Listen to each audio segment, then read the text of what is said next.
So we sponsor a number of programs. We do advocacy. Our director, Christina, testified at the DC Council in support of funding for legal services that you can keep plugged in. So with that brief overview, want to briefly introduce you to our panelists: Vanessa Batters Thompson from DC Appleseed, Jim Joseph, partner at Arnold and Porter, Christine Kulamani from the Pro Bono Center, DC Bar Pro Bono Center, and Nancy Anderson from the Lawyers Committee for Civil Rights Under Law, and of course, Marcia Tucker from Arnold and Porter. So normally I would do an extensive introduction of these individuals because they're very accomplished, but instead I am going to ask them to give you a sense of what they do now and how they got where they are. Because I know many of you are at the outset of your career, and I think it's always helpful to see the various bends and curves that careers can take. And so before we specifically talk about non-litigation pro bono, you can see how people got where they are. So I'm going to start, because she's right in the center of my screen, with Vanessa Batters Thompson at DC Appleseed. Thank you so much, Susie, and thank you for inviting me to be on this panel. Marcia and Christina, thank you for your role planning today. I'm so happy to be there. So my name is Vanessa Batters Thompson, and I'm the Executive Director at the DC Appleseed Center for Law and Justice. The DC Appleseed Center for Law and Justice has been around 30 years, and our mission is pretty simple. It's to make DC a better place to live and work for everyone. What's a bit unique is how we achieve that mission. We achieve that mission through advocacy, through research, and through some litigation. And we do most of our work with pro bono attorneys as the engine. We were created at Harvard Law School. And one of the big reasons we were created and that the Appleseed network of 20 centers was created was specifically to give attorneys opportunities to engage in systemic advocacy versus the pro bono opportunities that were largely available in the 1990s, which were more direct representation. I will say that I'm a big believer that both direct representation and non-litigation pro bono opportunities are equally important. They're both incredibly valuable. And to that end, I have worked in both spaces. I like hearing Susie talk about twists and turns in careers because I have probably one of the twisty turniest of the careers. I say a jack of all, master of none, and that actually suits me really well in my current role. So before law school, so undergraduate, I majored in women's studies, and I have a certificate in women, law, policy, and political change from American University. So I started off really more interested in the policy side of things. I worked on the Hill for a few years, and I worked at a nonprofit that focused on the arts before I went to law school. In law school, I went in with the expectation that I would work for a nonprofit after graduation. In my mind, it was going to be a nonprofit that focused on domestic violence. That's not actually where I ended up. I ended up working for the Public Defender Service for DC in the mental health division, which for me was really a life-changing role. It was kind of a risk when I took it, and it was so eye-opening for me. It really challenged what I understood of the law and some misperceptions I may have had about how it should function. From the Public Defender Service, I also worked at the Humane Society of the United States, which is animal law. I then, immediately after graduating, worked in the GW legal clinics, George Washington University legal clinics, in their civil and family litigation clinic for 2 years as a fellow. So I had an academic fellowship.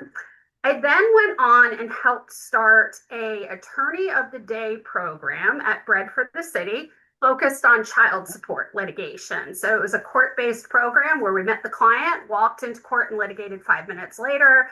That was a fantastic experience, and Bread for the City is a fantastic organization. From there, I went on and worked with Christine, who we'll meet very shortly at the DC Bar Pro Bono Center. I ran their law firm clinic called the Advocacy and Justice Clinic, placing up to 300 pro bono cases a year. I ran their training program, and I helped launch a project called the Family Law Assistance Network, which is another court based program that provides legal services to anyone with a domestic relations case in DC. And from that role, I came to my current job. At DC Appleseed, I work on a pretty diverse portfolio. I'm an executive director, so I do a lot of legal and policy work, but as any executive director of a nonprofit will tell you, if an activity doesn't fall into someone else's job, I'm the one that's going to do it. So I also touch on a variety of non-legal issues related to the management of the organization, including fundraising, HR, all of that. So that is a very brief summary of my trajectory, and thank you for letting me share. You're on mute, Susie. I knew that would happen. Um, that's I think a natural segue from Vanessa, since she mentioned Christine, to pass the baton to Christine to have her talk about how she landed where she's at. Thanks, Susie. And thanks everyone for joining, and to my boss for being on vacation now, so I'm here in his place. So I'm Christine, and I'm a managing attorney in the nonprofit and small business legal assistance programs at the Pro Bono Center. The Pro Bono Center itself is a legal service provider that reaches more than 20,000 individuals, families, and organizations a year. Out of those 20,000, the program I am in focuses on just the organizational clients, the nonprofits that are serving the DC community, and the folks that either have or are starting a small business in our communities, the entrepreneurs, the people that have the daycare that you send your child to, the barber shop, the person that provides consulting services and then grows to hire a bunch more people in the neighborhood. And we provide brief legal advice, training and education, and we have a match program where we send referrals to law firms. We send things to Susie, to Marcia, to individual attorneys, to the federal government so that they can get ongoing help there. I ended up at the Pro Bono Center entirely unexpectedly. I went into law school. I knew one attorney, and I had worked for her at New Mexico Appleseed, actually, one of the Appleseed Network affiliates. And I expected to do constitutional law. In high school, I participated in the We the People program, was very good at it, enjoyed it. We came to DC for our nationals. I moved to DC for law school to go to GW. And I immediately realized constitutional law is not going to happen. It is just not the right fit. It is so competitive. And so I spent the next few years naturally had fallen into doing criminal justice reform and racial justice through working as a research assistant, working at the DC Office of Police Complaints, and then at a program of the American Bar Association called the Racial Justice Improvement Project. When it was time to finish law school and think about getting a job, I wasn't quite sure what my interests meant for getting a job. And I had fallen in love with DC and local DC and the community, and ended up working for a DC council member on a committee. There, I wrote legislation on car seat safety, on immigration protections, went to a lot of community meetings, got to know the people, the businesses, the DC government agencies, but it was not the right fit. And so about exactly 7 years ago, I was looking for a new job. Again, no idea what to do. I saw that the DC Bar Pro Bono Center was hiring someone for their nonprofit and small business program. I remembered an adjunct professor I had in law school for public interest lawyering that had worked there, and he really loved it. So I applied. I showed up to the interview, and it was my now boss, Daryl Maxwell. And as we talked, I realized, I didn't take corporate law in law school or anything related to corporate law. I didn't understand it when I took the bar exam. Not at all. But I knew DC, I knew the DC community, I knew the government agencies, I knew nonprofit organizations from working in nonprofits and being a volunteer. And I felt confident that if they took a risk on me, I could learn the law. And so that is what I have been doing for almost 7 years now, working to engage volunteer lawyers to help nonprofits and small businesses, training the organizational clients, and then me actually providing advice. So it's great. I mean, what I love about that trajectory is, you taking risks and organizations taking risk on you, which I think is, one of the sort of hallmarks of a good career is, is taking those risks. So thank you for sharing. And Nancy Anderson, one of our go-to panelists every year, can you share with us your career trajectory? Yes, hello everyone. I'm Nancy Anderson. I'm the Director of Pro Bono with the National Lawyers Committee for Civil Rights Under Law. We do have 8 affiliates, so some of you may have heard of a variety of them, including the Washington Lawyers Committee, but I work for the National.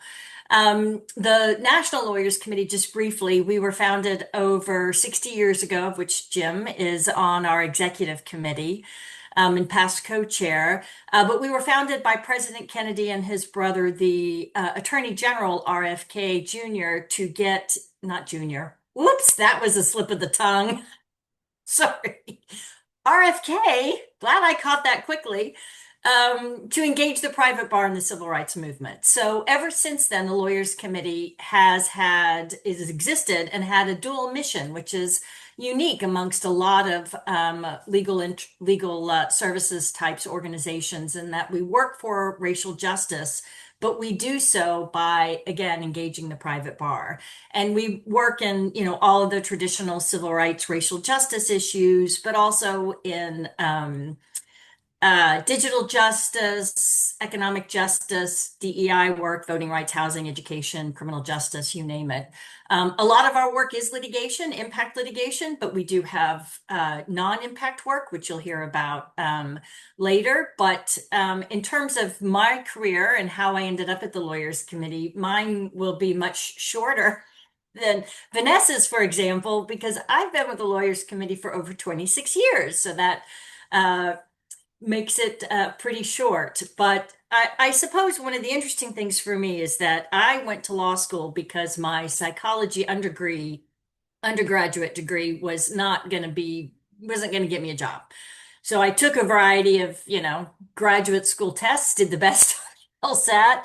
So I went to law school. Of course, this was when law school wasn't prohibitively expensive like it is now. So that was, much easier to do. And I spent my summers being a summer associate at big firms. And I ended up with the job at an Am Law, big law firm. And I turned it down, much to the chagrin of my father, and ended up pursuing public interest. And after I stayed an extra year at UVA to get a joint degree, a graduate degree, I ended up at the U.S. Department of Health and Human Services doing policy work to what's now called SNAP, but then was, welfare to help families and children, and then was only there briefly, and then went to the American Bar Association, working on kids and unhoused individuals work in terms of trying to engage state and local bar associations to work on those issues. Was there 4 years and then ended up at the Lawyers Committee. And so ever since then, I have worked on pro bono. I've run our pro bono initiative with title changes throughout the years, but it's been a really interesting experience. And also, I have to say, I've been fortunate while at the Lawyers Committee to work on non-law things as well as when the need arose, because some of our work does require skill set to design large-scale pro bono projects. And that skill set I was able to use and other areas. And although I say I play a lawyer on TV and I really don't like the law, my law degree has really come in handy, and I've loved my job. So there you go.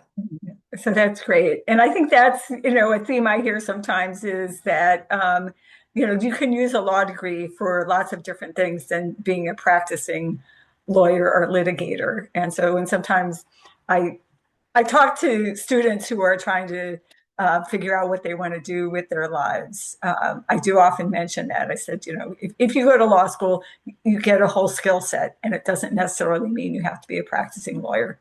So I think you're a great example of that, Nancy.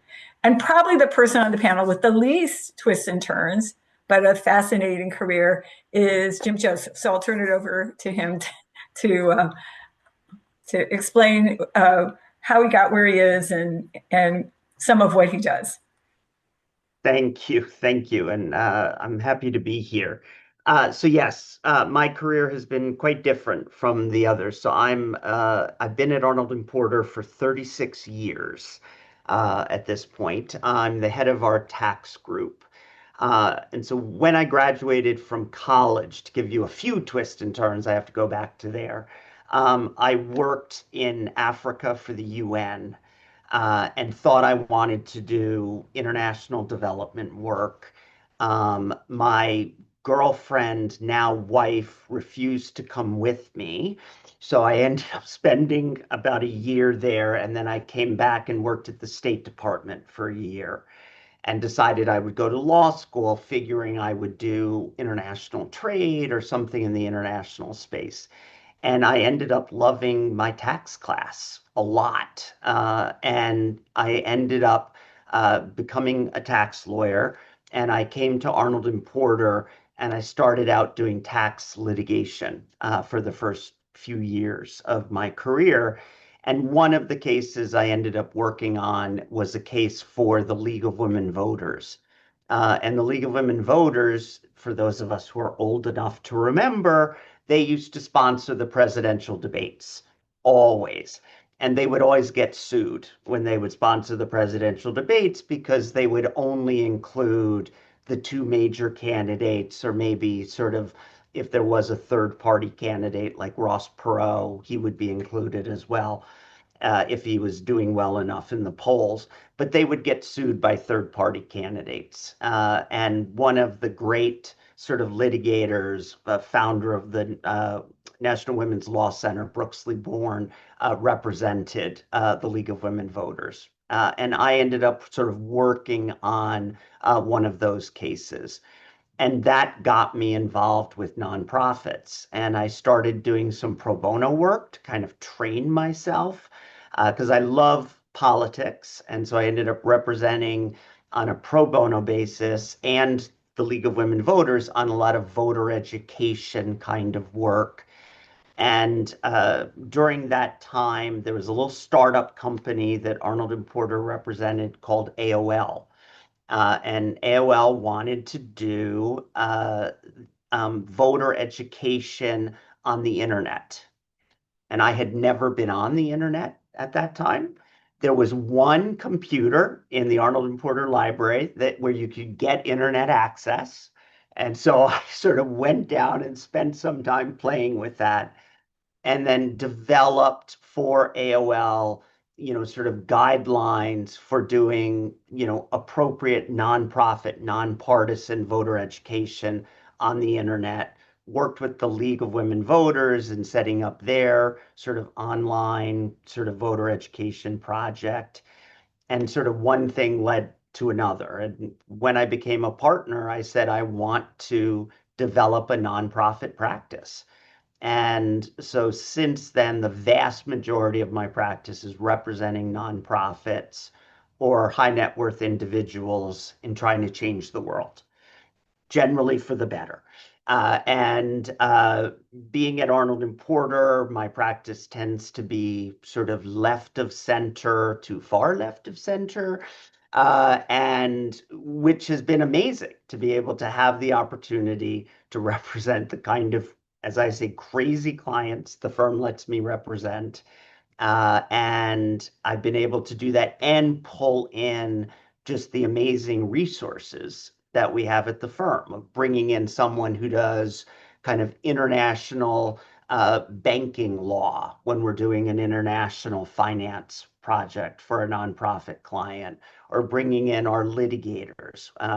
We're representing a major educational institution right now that is under attack by the administration. So we have constitutional lawyers. We have all these others sort of working with us.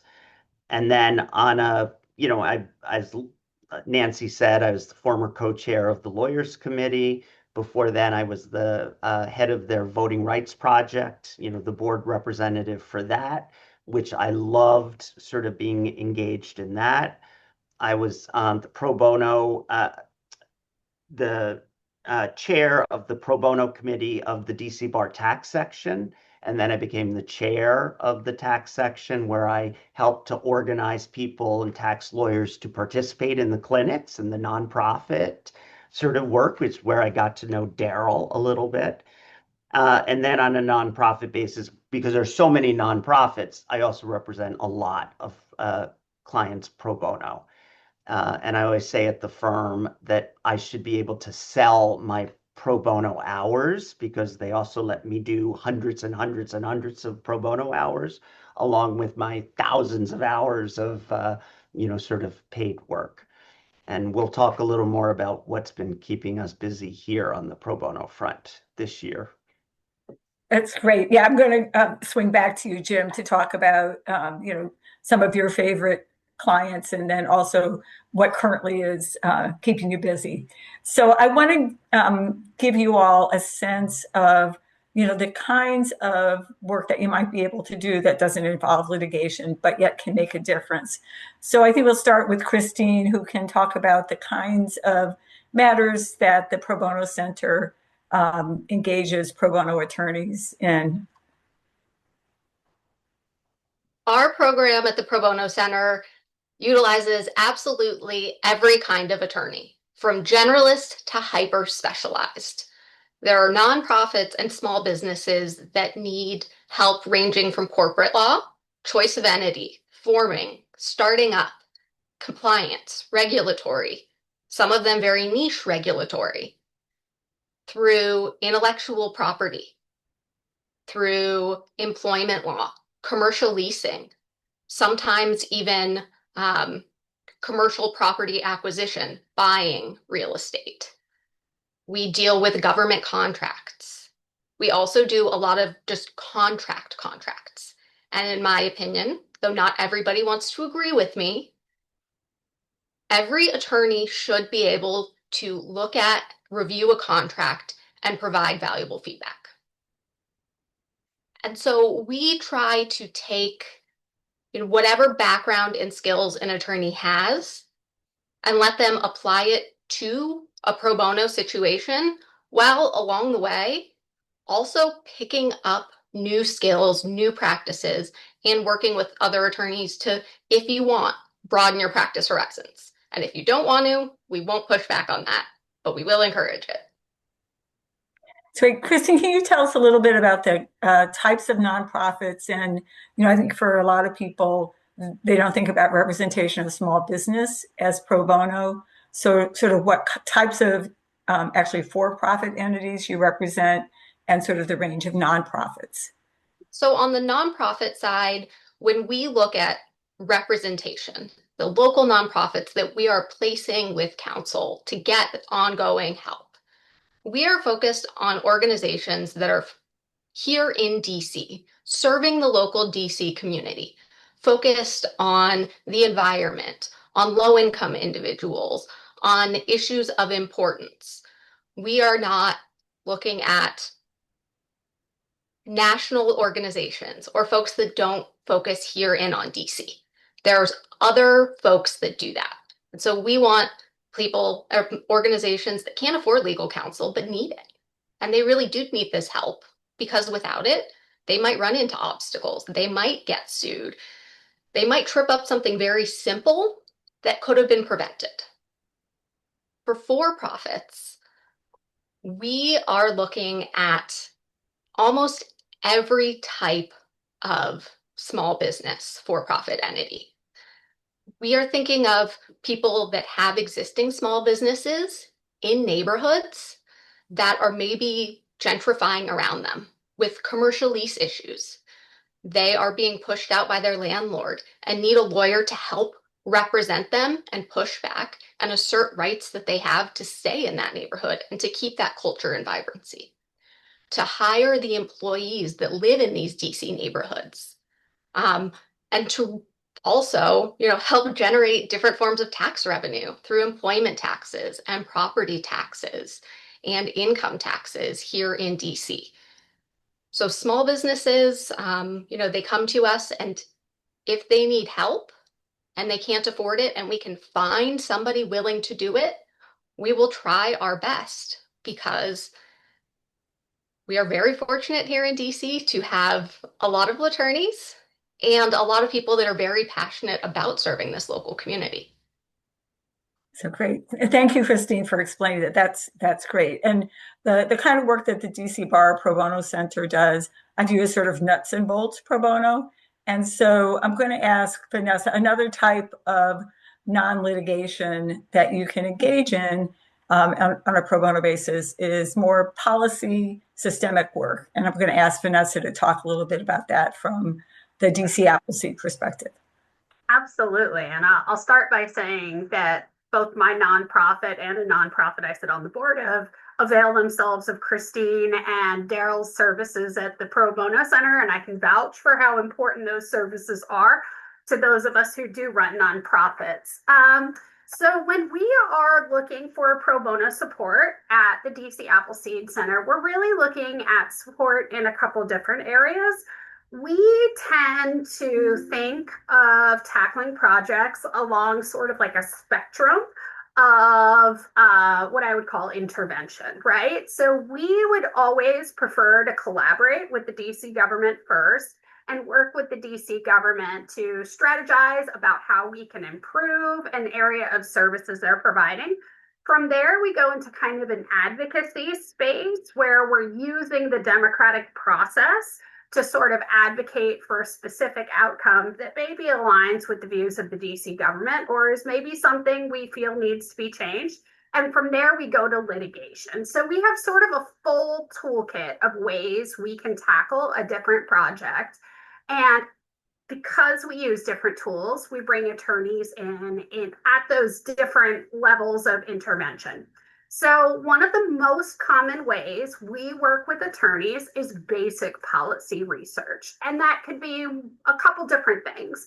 A sort of classic assignment would be, hey, we see this problem. How have other jurisdictions tackled this problem? And sometimes that's a very specific jurisdiction we've heard is handling it well.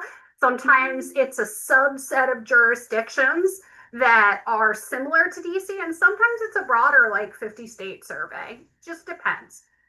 The other way we often work with firms is if there's a new piece of legislation introduced in DC that's in one of our program areas and we want to understand it better. We might go to a firm and ask them to help us analyze that legislation, analyze what the impact might be, put up some red flags on any provisions that might be challengeable in court.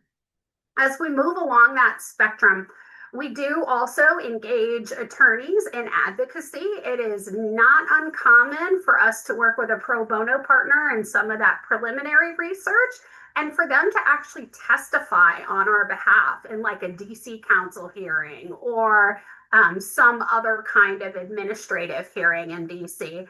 And we go right through to actually working with attorneys to litigate matters.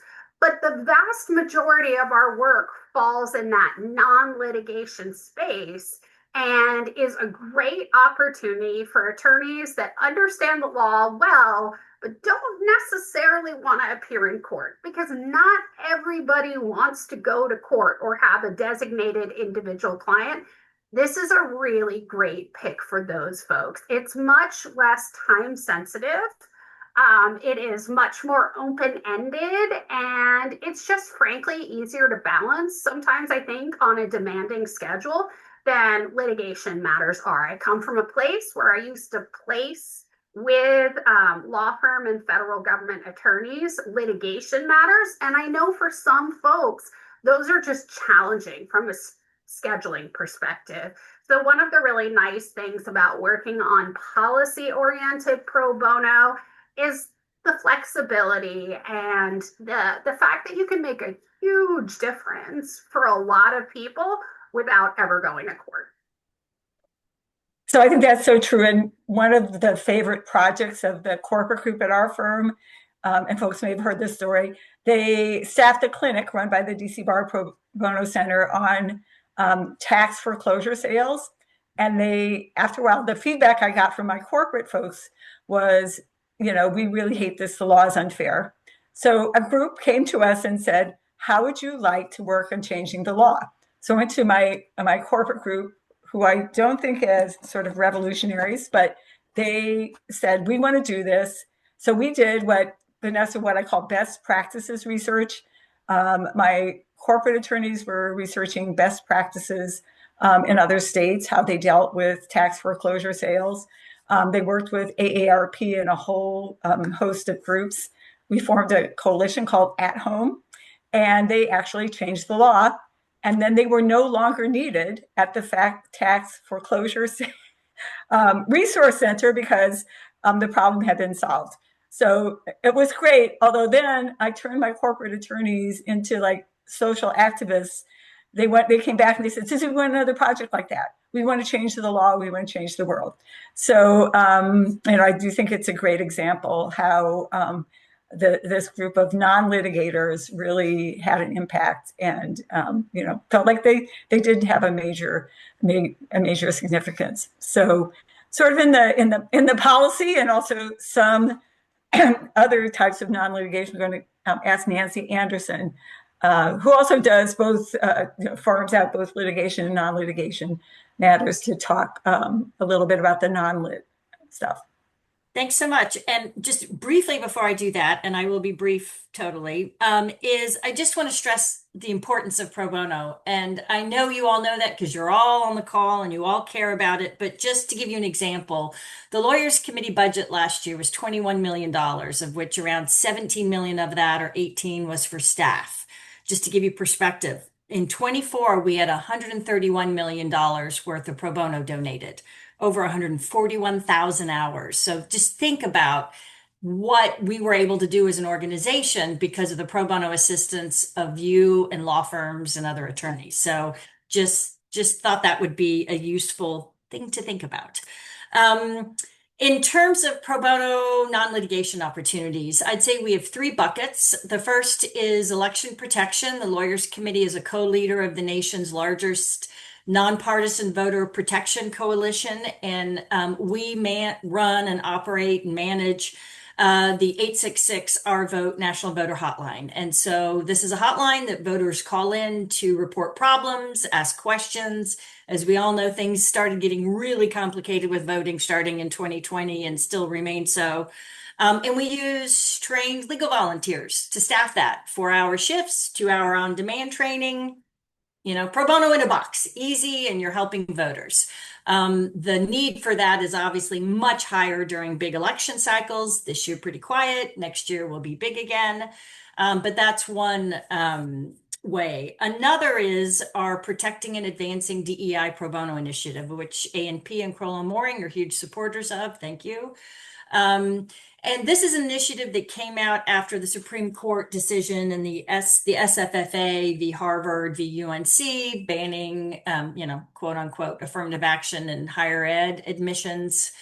We've all seen DEI attacked, right? And particularly in the last couple of months. But the Lawyers Committee co-counsels with pro bono lawyers to review and then provide advice to nonprofits and small foundations funders who want to make sure that their either internal or external facing DEI initiatives are legal.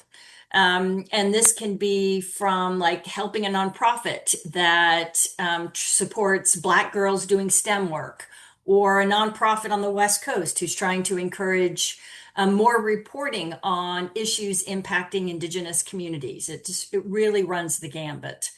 And then our third area is just research.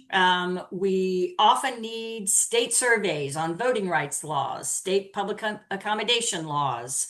We had a law firm who's providing us internal training on government grants, on the False Claims Act. we have firms who are doing disparate impact for us research right now. And they don't have to be litigators because non-litigators have to know the law and look at case law as well. So it's doing basic, legal research and also public policy, FYI.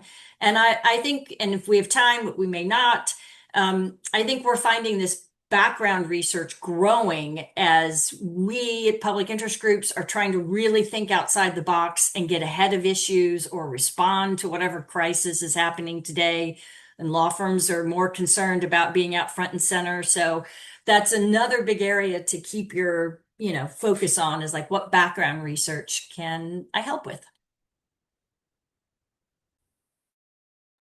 And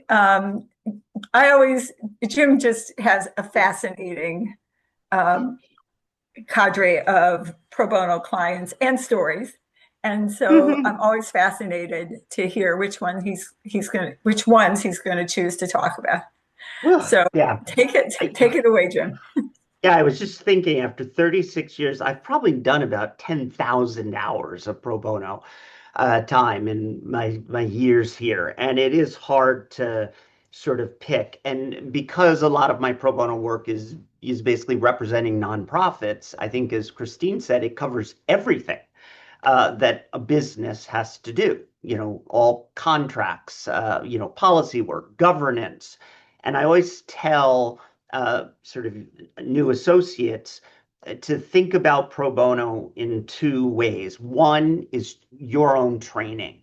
And that's how I used it in the beginning. I knew I wanted to do more of this work. I knew I wanted to do, stuff that was political or politically adjacent. And so from day one at the firm, I started doing pro bono projects that played into that. And then the second is just look at your areas of interest. One of our tax partners, the former head of our tax group, was a huge animal lover. So we represented the Humane Society pro bono. We represented them pro bono in the big case against Leona Helmsley, when she was, I think it was the Humane Society that she left all her money to. And then there was a big fight, and we represented them in that. But the first pro bono project I worked on is something that I'm still working on in a way. We review potential Supreme Court nominees for progressive advocacy groups. And we used to do it for Planned Parenthood. And then and now we do it for NARAL, which is called Reproductive Freedom for All. And every time we think there may be a Supreme Court opening, we do a review. And I remember my first one I did was for Justice Souter. And I wish I could find that because who knows, we wouldn't have predicted sort of where he ended up. But we're now going through a series of reviews right now. So we have about 6 or 8 potential nominees that we're looking at. The last Trump administration, we reviewed, I remember Amy Coney Barrett and a couple of others who did end up on the court. So that's been, I think, a really interesting, and it's very popular among a lot of our associates. I just to give you a couple of others, the sort of one of the earliest pro bono projects I worked on, and we still represent them, is an association of archaeologists. And they ran an archaeological school in Jerusalem. And so again, just this wide range. And they also had one in Baghdad. And so all of these really interesting international issues about sort of the import of stolen artifacts. So we represented them in doing some policy work on the Hill to try and shut down sort of that and to train agents at the border to look for stolen artifacts, which was a really interesting sort of program working with our international sort of we have a lot of former State Department people, and so we worked with them. Another group, I'm one of the founders of a group called the DC Public Education Fund, which has raised hundreds of millions of dollars for the DC public schools. So we raise money and then fund particular projects at the school. And the first project we worked on was funding the teacher's contract, a $75 million teacher's contract that was sort of revolutionary. And, my wife was a DC public school teacher and earned like $22,000 a year, and she frequently didn't actually get her paycheck. But under the new program, teachers can earn upwards of $150,000 a year, depending on sort of, if they're sort of super teachers and all this. And it was something that we worked on with Michelle Rhee in structuring. And then we ended up raising the money to cover that. We also work with the group called Tragedy Assistance Programs for Survivors, called TAPS, which with the survivors of military personnel who were killed in the line of action. We have a similar program we work on with CIA agents and their family members. And, again, wide range of issues that we work with them on. And it's part of the Arnold and Porter. We have a pro bono program for veterans and veterans' rights issues that we've done. I mean, I've worked with TAPS probably since 2003 or 2004, so a very long time. And then now we are working with a huge number of nonprofits dealing with the executive orders. So Nancy mentioned the program that the Lawyers Committee has. So we're representing a lot of them and doing legal reviews for DEI compliance, both, as Nancy said, internal and their external programs. We're also doing review for groups that are working with immigrants, because, they're under attack, and also groups with transgendered rights, and looking at ones who have had their government contracts suspended or canceled. And then the last one I wanted to mention was I do a bunch of work with progressive Catholic groups. And my favorite is a group called Network, which organized Nuns on a Bus many years ago to help promote Obamacare and to get out the word about that. And it basically is the Association of U.S. Catholic Nuns. And if you want to meet a wild, impressive, dynamo group of women, just sort of talk to the nuns. And they are very active on the immigration issues right now, on, sort of fighting cuts to Medicare and Medicaid, and all of this. I mean, real Christian Catholic values. And so that's been a great client that I've worked with since Nuns on a Bus. That was like 2010, maybe. So that's sort of the things I'm working on now. So I think Nuns on the Bus is my favorite of the ones you mentioned today. They are, and I want to say, I know, I bet they're a stitch, Oh my God. Yeah, I mean, my oldest daughter once went to one of their conventions, and we went out drinking with the nuns afterwards, and she was like, whoa, she did not expect that with the nuns. Sort of shattered some stereotypes, I'm sure. Exactly. And I was going to say, I never thought I wanted to be a tax lawyer, but after I listened to your career, I'm thinking I'm rethinking that choice. It sounds like you've been able to do some great stuff. And one of the things you mentioned sort of leads into my next question is, we had a major change in our administration in January, and just wanted to open it up to have you all talk about how it's impacted the work that you do and, the pro bono response. So anybody want to, I see Vanessa unmiking, so I will let her tackle that one first. Yeah, I suspect we all have a lot of changes in our practice this year. I will say that one of DC Appleseed's practice areas is DC democracy. And for us, that means not only our own internal democracy and how that's running, but also the interaction between the District of Columbia and the federal government. As a very quick background, DC is not a state or a federal district, and under the Constitution, Congress retains very broad powers over DC. There's something called the Home Rule Act, which was passed in 1973, that gives DC sort of limited home rule, but with significant rights reserved to Congress.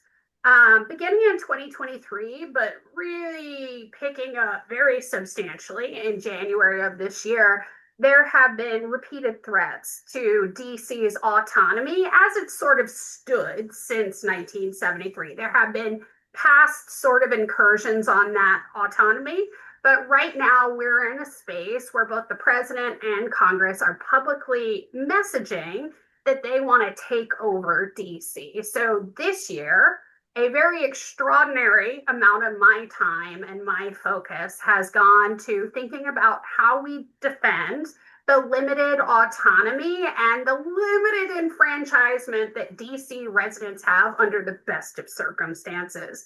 There have been times that the person in my role has really been pushing for DC statehood, DC having the full rights as a state.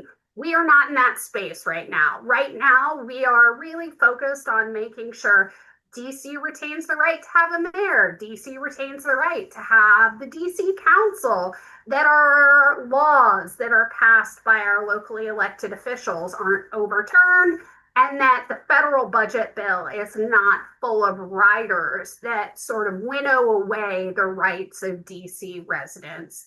So that's the big change for us. And of course, I will pick up on something that Nancy said earlier, which is, we also run on pro bono. And one of the big changes this year have been the threats to law firms. And Jim, you talked about this a little bit in your comments. And Christine, I'm sure this is keeping you very busy these days. But the attacks on law firms and law firm pro bono have really had, I'll call it, a chilling effect on pro bono, particularly pro bono that could be viewed as adverse to the interests of the current presidential administration. We're bipartisan.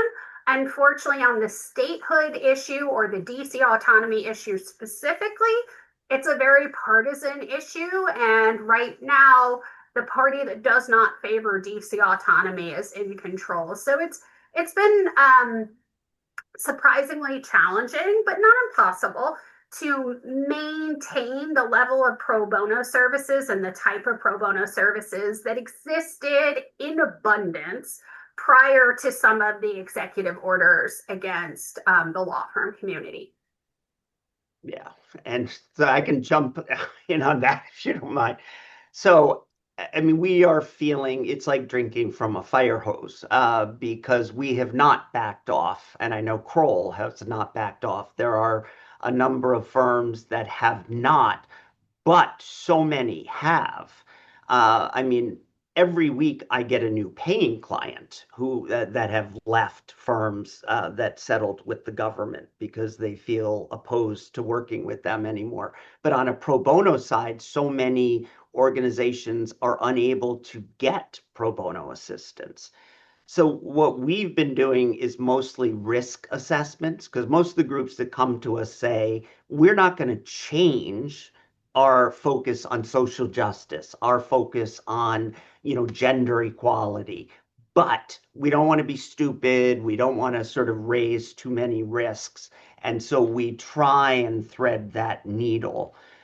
Something that Christine might be interested in. One of the things we're doing, because we are very worried about the loss of home rule, is there is a process where you can change your state of incorporation, something called domestication. And many, high profile, controversial nonprofits are incorporated in DC. And so they are worried, and they can switch their nonprofit, their incorporation, to a place like Delaware through this process called domestication. And so that's something that we've been looking at, talking to, and doing for a number of clients, because the DC Attorney General or the DC government or whoever takes over and runs the DC government has huge, huge authority to take over nonprofits and fire the boards. And we saw that happen effectively with the Kennedy Center. We saw it at the Institute of Peace. And so there is a lot of concern that that could happen to other groups. So that's the kind of thing we're working on. Unfortunately, we have, Marcia probably will be unhappy to hear this, but our group can't take on any more new pro bono clients because we're just so overwhelmed. And so we're just dealing with the ones we already have. So hopefully it'll calm down a little bit. Right. Well, We we're have three and hopeful. a half more years of this administration. So We're trying to pace ourselves, and I do want to ask Nancy to address sort of the changes for her organization. But I do want to put in a pitch because I know many of you who are on this call are law students. Those of us who run pro bono programs at law firms, one of the reasons, of course, we want to help the community, but to be totally honest, one of the selling points of pro bono programs is it attracts law students. They want to come to firms.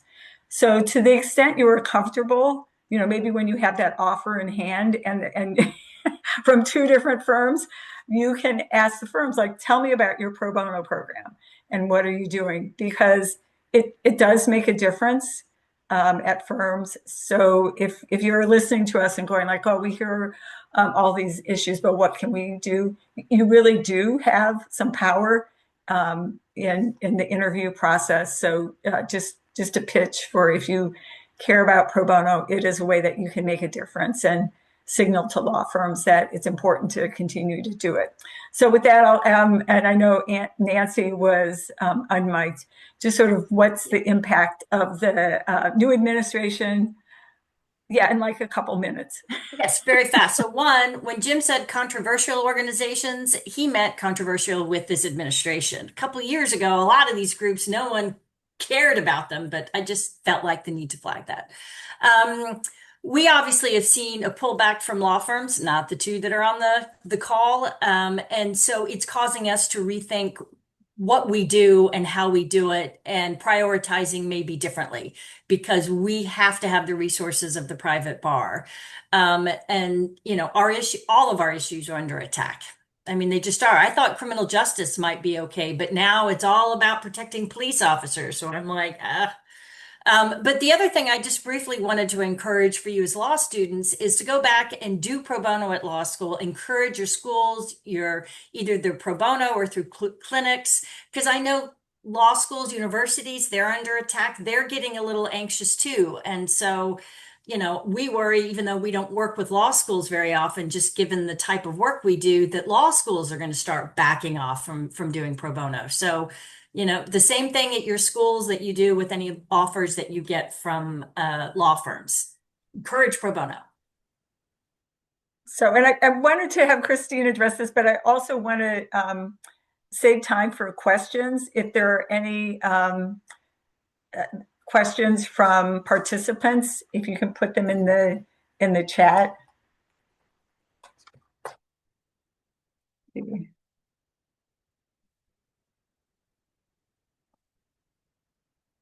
And I'm doing the view. So while you're thinking about your questions, I'm going to ask Christine, sort of changing avenues here. We have a lot of the law students are from DC firms, but we also, I know, have some participants who are from other jurisdictions. And Christine, can you describe, like, if you're not in DC, are there programs that are similar to yours in other jurisdictions where pro bono attorneys might turn to for non-litigation pro bono?